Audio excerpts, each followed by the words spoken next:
લોકસભાના નેતા રાહુલ ગાંધી દ્વારા વોટ ચોરીની ગડબડી મુદ્દે લોકસભામાં ભાજપ પર આક્ષેપ કરાયો હતો, જે બાબતે કોંગ્રેસ દ્વારા સમગ્ર ભારતમાં વિરોધ કરવામાં આવી રહ્યો છે અને મોરબીમાં જિલ્લા કોંગ્રેસ દ્વારા વોટ ચોર ગાદી છોડના નારા સાથે શહેરના નવા બસ સ્ટેન્ડ નજીક સરદાર બાગ સામે પ્રતિક ધરણા કરી વિરોધ નોંધાવવામાં આવ્યો હતો। ઉલ્લેખનીય છે કે ધરણા પ્રદર્શનમાં જિલ્લા કોંગ્રેસ પ્રમુખ કિશોર શિખલિયા, શહેર કોંગ્રેસ પુષ્પરાજસિંહ જાડેજા સહિતના કોંગ્રેસના કાર્યકર્તાઓ અને આગેવાનો જોડાયા હતા।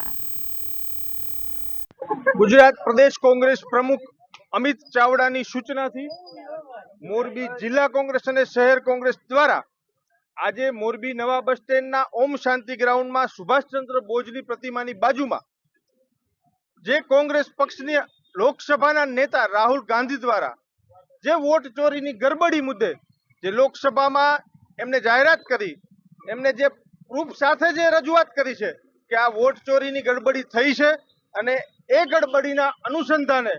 વોટ ચોર ગાદી છોડના નારાને બુલંદ કરવા માટે આજે કોંગ્રેસ પરિવાર મોરબી ખાતે પ્રતિક ધરણા કરીને રાહુલજીને સમર્થન આપીએ છીએ।